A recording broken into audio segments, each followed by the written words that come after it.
શિવના 6 અદ્ભુત રહસ્યો। શિવરાત્રિએ રાત્રિ પૂજાનું શું મહત્વ છે? શિવજીની લિંગરૂપમાં જ પૂજા કેમ કરાય છે? શિવજીની ભસ્મ આરતી શા માટે કરવામાં આવે છે?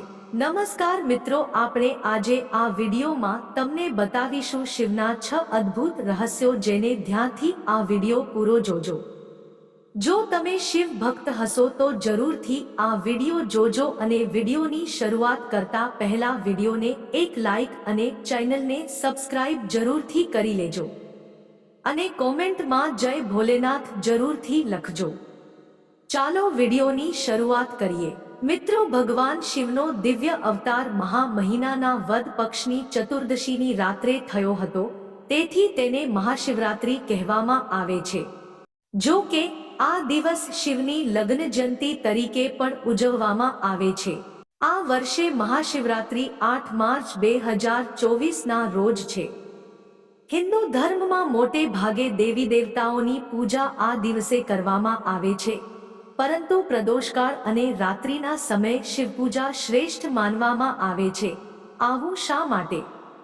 મહાશિવરાત્રિ દરમિયાન પણ રાત્રિ જાગરણની પરંપરા છે। આવો જાણીએ મહાશિવરાત્રિએ રાત્રે જાગરણ કરીને શિવની પૂજા કરવાનું શું મહત્વ છે, સાથે જ શિવજી સાથે જોડાયેલા એવા સવાલો જે દરેક હિન્દુ અનુયાયીએ ખબર હોવી જોઈએ। એમાં શિવજી પર વિવિધ ચઢાવા કેમ કરવામાં આવે છે? શિવજીની ભસ્મ આરતી શા માટે કરવામાં આવે છે? શિવજી ત્રિશૂળ શા માટે રાખે છે? શિવજીને નીલકંઠ શા માટે કહેવાય છે? શિવજી માથા પર ચંદ્ર કેમ ધારણ કરે છે? મહાશિવરાત્રિમાં રાત્રે કેમ જાગવું જોઈએ? ભગવાન શિવ વિનાશક શક્તિ અને તમોગુણના પ્રમુખ દેવતા છે। રાત્રિ વિનાશક સમયનું પ્રતિનિધિત્વ કરે છે અને શિવ વિનાશના દેવ છે, તેથી શિવને રાત્રિનો સમય વધુ પ્રિય છે। કેટલાક જીવો જે દિવસભર પોતાનું કામ કરે છે તે રાત્રે સમાપ્ત થઈ જાય છે। રાત્રિના સમયે આખું વિશ્વ મૌન હોય છે। આવી સ્થિતિમાં હંમેશા ધ્યાનની મુદ્રામાં રહેતા શિવનો સંપર્ક કરવો સરળ છે। શાંત ચિત્તવાળા લોકો તેમના લક્ષ્યોને પ્રાપ્ત કરવામાં સફળ થાય છે। આ જ કારણ છે કે મહાશિવરાત્રિ પર રાત્રિ જાગરણ કરવામાં આવે છે। માન્યતા અનુસાર આ રાત્રે શિવલિંગમાં મહાદેવનો વાસ હોય છે, આથી સાચા મનથી શિવનું સ્મરણ કરનાર શિવ પ્રસન્ન થાય છે। તેની તમામ મનોકામનાઓ પૂર્ણ થાય છે। મહાશિવરાત્રિની રાત્રિ વૈજ્ઞાનિક દૃષ્ટિકોણથી પણ વિશેષ છે। વૈજ્ઞાનિક દૃષ્ટિકોણથી જોવામાં આવે તો મહાશિવરાત્રિની રાત્રે બ્રહ્માંડમાં ગ્રહો અને તારાઓની એવી સ્થિતિ સર્જાય છે જેના કારણે એક વિશેષ ઉર્જા ઉપરની તરફ વહે છે। ઇક્વિનોક્સ એટલે કે આ સમય ગ્રહનું સેન્ટ્રલ ફ્યુગલ ફોર્સ ખાસ રીતે કામ કરે છે અને આ ફોર્સ ઉપરની તરફ જાય છે, જેથી લોકોને આ કુદરતી ઉર્જાનો લાભ મળી શકે। કરોડરજ્જુ સીધી હોવી જરૂરી છે। જ્યારે આપણે સૂઈએ છીએ ત્યારે આપણા શરીરની સિસ્ટમને ઉર્જા મળતી નથી। આ જ કારણ છે કે મહાશિવરાત્રિની રાત્રે જાગવાની સલાહ આપવામાં આવે છે। ભગવાન શિવને ભસ્મનો પ્રસાદ કેમ ગમે છે? ભગવાન શિવ તમામ દેવતાઓથી અલગ છે। તેમનો પોશાક, નિવાસસ્થાન અને પૂજા સામગ્રી અને પદ્ધતિ પણ અલગ છે। ભાંગ, ધતુરા અને બિલ્વપત્ર ઉપરાંત ભગવાન શિવની પૂજામાં ભસ્મ ચઢાવવાનું વિશેષ મહત્વ છે। ભગવાન શિવના 12 જ્યોતિર્લિંગોમાંના એક મહાકાલ જ્યોતિર્લિંગમાં દરરોજ ભસ્મ આરતી વિશેષ રીતે કરવામાં આવે છે, જે પ્રાચીન સમયથી ચાલી આવે છે। એવું માનવામાં આવે છે કે તે અંતિમ સંસ્કારની રાખ છે। વાસ્તવમાં ભગવાન શિવનું એક સ્વરૂપ ઔઘ્ર છે, જેમાં તેઓ દિગંબર છે। આ સ્વરૂપમાં ભગવાન શિવે તેમના આખા શરીર પર માત્ર ભસ્મ જ લગાવી છે। આજે અમે તમને જણાવીશું કે ભગવાન શિવને ભસ્મ કેમ ચઢાવવામાં આવે છે। શિવપુરાણ અનુસાર દેવી સતીના મૃત્યુ પછી ભગવાન શિવે હોશ ગુમાવી દીધા હતા અને ક્રોધમાં ભગવાન શિવે દેવી સતીના મૃત શરીર સાથે તાંડવ રચવાનું શરૂ કર્યું। તેમને શાંત કરવા અને પરિસ્થિતિને સંભાળવા માટે ભગવાન વિષ્ણુએ શિવનો મોહભંગ કરવા ચક્ર વડે સતીના શરીરના ટુકડા કરી નાખ્યા. સતીથી અલગ થવામાં શિવે ઔઘ અને દિગંબરનું રૂપ ધારણ કર્યું અને સ્મશાનમાં બેઠા અને તેમના આખા શરીર પર ચિતાની રાખ લગાવી. એવું માનવામાં આવે છે કે ત્યારથી ભસ્મ પણ શિવની શોભા બની હતી. તમને જણાવી દઈએ કે શિવપુરાણ અનુસાર રાખ બ્રહ્માંડનો સાર છે અને એક દિવસ આખી દુનિયા તેમાં ભળી જશે. એવું કહેવામાં આવે છે કે ચારેય યુગો પછી આ બ્રહ્માંડનો નાશ થશે અને બધું રાખ થઈ જશે. ભગવાન શિવને મૃત્યુના સ્વામી માનવામાં આવે છે. ભગવાન શિવ માને છે કે માનવ શરીર નશ્વર છે અને એક દિવસ તે ભસ્મમાં ફેરવાય છે અને જીવનના આ તબક્કે ભગવાન શિવ તેમના શરીર પર ભસ્મ લગાવે છે. તેથી મહાદેવને ભસ્મ અર્પણ કરવામાં આવે છે. મહાદેવને ભાંગ, ધતુરો અને પાણી કેમ અર્પણ કરવામાં આવે છે? આ વર્ષે 8 માર્ચના રોજ મહાશિવરાત્રિનો પવિત્ર તહેવાર છે. આ દિવસે શિવભક્તો પૂર્ણ ભક્તિભાવથી મહાદેવની પૂજા કરે છે. ભોલેનાથની પૂજા માટે કોઈ મીઠાઈ કે વાનગીઓની જરૂર નથી. ભગવાન શિવ ભાંગ, ધતુરા અને એક લોટો સાદા પાણીથી પ્રસન્ન થઈ જાય છે. તેથી જ તેમને ભોલેનાથ કહેવામાં આવે છે, કારણ કે તેઓ તેમના ભક્તો પર જલ્દી પ્રસન્ન થઈ જાય છે. શાસ્ત્રો અનુસાર મહાદેવે મનુષ્ય હોય કે દાનવ દરેક પર પોતાના આશીર્વાદ વરસાવ્યા છે. મહાશિવરાત્રિ દરમિયાન લોકો ભગવાન શિવને પ્રસન્ન કરવા માટે તેમની પસંદગીની વસ્તુઓ અર્પણ કરે છે, જેમાંથી તેમને ભાંગ અને ધતુરો ખૂબ ગમે છે. જાણો મહાદેવને ભાંગ ધતુરો આટલા કેમ પસંદ છે? એક દંતકથા અનુસાર ભાંગને ગંગાની બહેન તરીકે વર્ણવવામાં આવી છે. તેની પાછળનું કારણ એ છે કે બંને ભગવાન શિવના મસ્તક પર નિવાસ કરે છે. તે જ સમયે ભાંગના છોડને માતા પાર્વતીનું સ્વરૂપ પણ માનવામાં આવે છે. એટલા માટે તે ભગવાન શિવને પ્રિય છે. આ ઉપરાંત ગાંજાને સોમરસ તરીકે પણ ઓળખવામાં આવે છે. શિવ મહાપુરાણમાં આની એક કથા છે. શિવ મહાપુરાણ અનુસાર દેવતાઓ અને દાનવોએ મળીને અમૃત મેળવવા માટે સમુદ્ર મંથન કર્યું હતું, જેમાં અમૃત પહેલા સમુદ્રમાંથી હલાલ નીકળ્યા હતા. સમુદ્રમાંથી નીકળેલું ઝેર એટલું ઝેરી હતું કે તેમાંથી નીકળતી આગને કારણે ચારેય દિશાઓ સળગવા લાગી, જેના કારણે બ્રહ્માંડમાં ખળભળાટ મચી ગયો હતો. જ્યારે કોઈ પણ દેવતાઓ પાસેથી કોઈ ઉપાય ન મળ્યો ત્યારે ભગવાન શિવે આ હળાહળ ઝેર પી લીધું. મહાદેવે ઝેરને ગળામાં ઉતરવા ન દીધું, જેના કારણે તેમનું ગળું વાદળી થઈ ગયું. તેથી તેમને નીલકંઠ પણ કહેવામાં આવે છે. લાંબા સમય સુધી ગળામાં ઝેર રાખવાને કારણે ઝેર તેમના મગજમાં પ્રવેશવા લાગ્યું અને તે પરેશાન થવા લાગ્યા. દેવી દેવતાઓ માટે મહાદેવને આ સ્થિતિમાંથી બહાર કાઢવા એ એક મોટો પડકાર બની ગયો હતો. આવી સ્થિતિમાં દેવી આદિ શક્તિ પ્રગટ થયા અને ભગવાન શિવના ગળામાંથી ઝેર બહાર કાઢ્યું, જે માટે જડીબુટ્ટીઓનો ઉપયોગ કરવામાં આવ્યો હતો.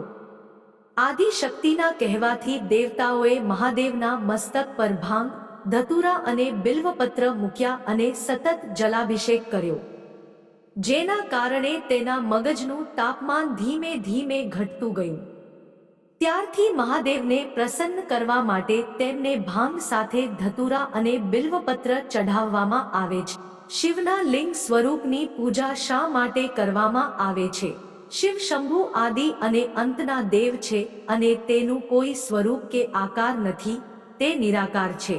શરૂઆત અને અંત ન હોવાને કારણે લિંગને શિવનું નિરાકાર સ્વરૂપ માનવામાં આવે છે, જ્યારે તેમના ભૌતિક સ્વરૂપમાં તેઓ ભગવાન શંકર તરીકે પૂજવામાં આવે છે. આ સ્વરૂપમાં માત્ર ભગવાન શિવની પૂજા કરવામાં આવે છે. નિરાકાર લિંગના રૂપમાં માત્ર શિવની જ પૂજા કરવામાં આવે છે. સમગ્ર બ્રહ્માંડને લિંગના સ્વરૂપમાં પૂજવામાં આવે છે કારણ કે તેને સમગ્ર બ્રહ્માંડનું મૂળ કારણ માનવામાં આવે છે. તેથી શિવની પૂજા મૂર્તિ અને લિંગ બંને સ્વરૂપે કરવામાં આવે છે. શિવનો અર્થ પરમ કલ્યાણકારી અને લિંગનો અર્થ છે સર્જન. શિવના સાક્ષાત રૂપથી જાગૃત થયેલું શિવલિંગ એટલે સાબિતી, પ્રમાણ. વેદોમાં ઉલ્લેખ જોવા મળે છે. વેદ અને વેદાંતમાં લિંગ શબ્દ સૂક્ષ્મ શરીરને દર્શાવે છે. આ સૂક્ષ્મ શરીર 17 તત્વોથી બનેલું છે.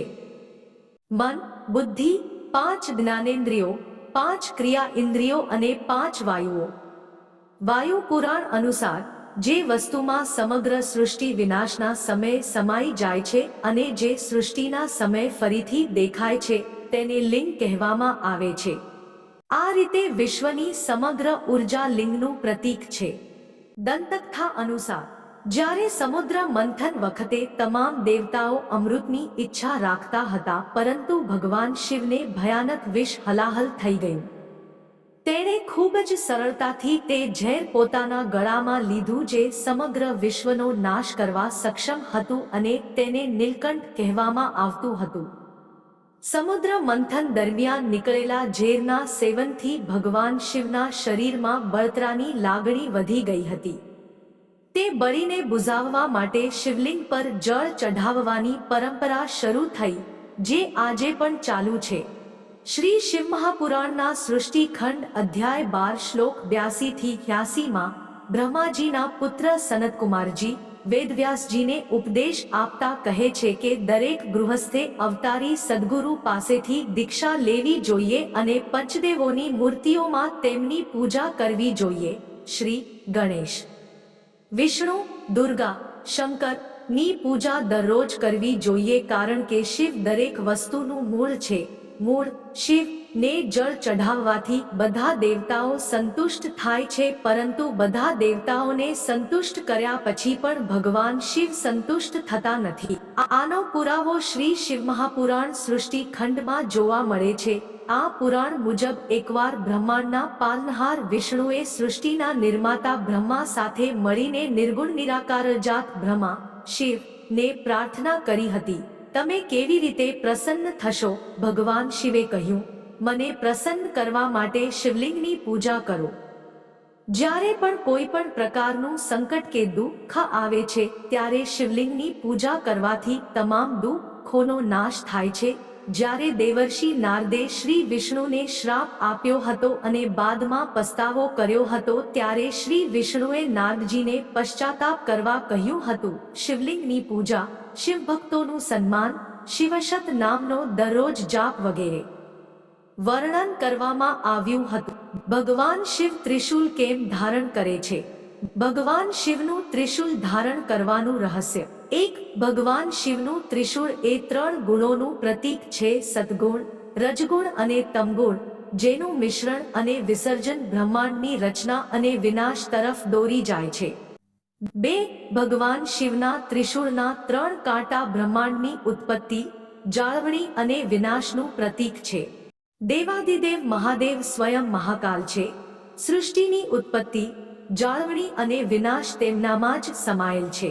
3. શંકરજીનું ત્રિશૂળ માનવ જીવનના ભૌતિક, દિવ્ય અને ભૌતિક ત્રણેય પ્રકારના દુઃખોનો નાશ કરનાર છે. 4. એવું માનવામાં આવે છે કે ભગવાન શિવ શંભુનું ત્રિશૂળ એ મહાકાલ, વર્તમાન, ભૂતકાળ અને ભવિષ્યના 3 કાળનું પ્રતીક છે. 5. યોગશાસ્ત્રમાં ભગવાન શિવને આદિયોગી માનવામાં આવે છે. તેમના અનુસાર શંકરજીનું ત્રિશૂળ ડાબા ભાગમાં સ્થિત ઈડાનું, જમણા ભાગમાં સ્થિત પિંગલા અને મધ્ય ભાગમાં સ્થિત સુષુમ્ના નાડીનું પ્રતીક છે. 6. શૈવ અદ્વૈત વેદાંતમાં શંકરજીના ત્રિશૂળને શરીર, બ્રહ્માંડ અને પરમ શક્તિનું પ્રતીક માનવામાં આવે છે. શિવજીના માથા પર ચંદ્ર શા માટે વિરાજે છે? ભગવાન શિવના મસ્તક પર ચંદ્ર ધારણ કરવા વિશે ઘણી પૌરાણિક કથાઓ છે. શિવપુરાણ અનુસાર જ્યારે સમુદ્ર મંથન દરમિયાન ઝેર બહાર આવ્યું ત્યારે શિવે બ્રહ્માંડની રક્ષા માટે તેને પીધું હતું. આ ઝેર તેમના ગળામાં જમા થઈ ગયું હતું, જેના કારણે તેમને નીલકંઠ કહેવામાં આવ્યા હતા. કથા અનુસાર ઝેરના સેવનની અસરથી શંકરજીનું શરીર અત્યંત ગરમ થવા લાગ્યું. પછી ચંદ્ર સહિત અન્ય દેવતાઓએ પ્રાર્થના કરી કે તેઓ ચંદ્રને તેમના માથા પર ધારણ કરે, જેથી તેમનું શરીર ઠંડુ રહે. સફેદ ચંદ્ર ખૂબ જ શીતળ માનવામાં આવે છે અને સમગ્ર સૃષ્ટિને શીતળતા પ્રદાન કરે છે. દેવતાઓની વિનંતી પર ભગવાન શિવે ચંદ્રને તેમના માથા પર મૂક્યો. અન્ય વાર્તા અનુસાર ચંદ્રની પત્નીઓ 27 નક્ષત્ર કન્યાઓ છે. આમાં રોહિણી તેની સૌથી નજીક હતી. તેનાથી દુઃખી થઈને ચંદ્રમાની બાકીની પત્નીઓએ તેમના પિતા પ્રજાપતિ દક્ષને ફરિયાદ કરી. ત્યારે દક્ષે ચંદ્રને ક્ષય રોગથી પીડિત થવાનો શ્રાપ આપ્યો. આ કારણે ચંદ્રના તબક્કાઓ નબળા પડવા લાગ્યા. ચંદ્રને બચાવવા માટે નારદજીએ તેમને ભગવાન શિવની પૂજા કરવાનું કહ્યું. ચંદ્રે જલ્દી જ ભગવાન શિવને તેમની ભક્તિથી પ્રસન્ન કરી દીધા. શિવની કૃપાથી પૂર્ણિમાના દિવસે ચંદ્ર તેના પૂર્ણ સ્વરૂપમાં દેખાયો અને તેને પોતાની બધી પરેશાનીઓમાંથી મુક્તિ મળી. પછી ચંદ્રની વિનંતી પર ભગવાન શિવે તેમને પોતાના મસ્તક પર ધારણ કર્યો. વિડિયો પસંદ આવ્યું હોય તો વિડિયોને એક લાઈક અને ચેનલને સબસ્ક્રાઇબ જરૂરથી કરજો. તમારું ભગવાન ભલું કરશે. ધન્યવાદ.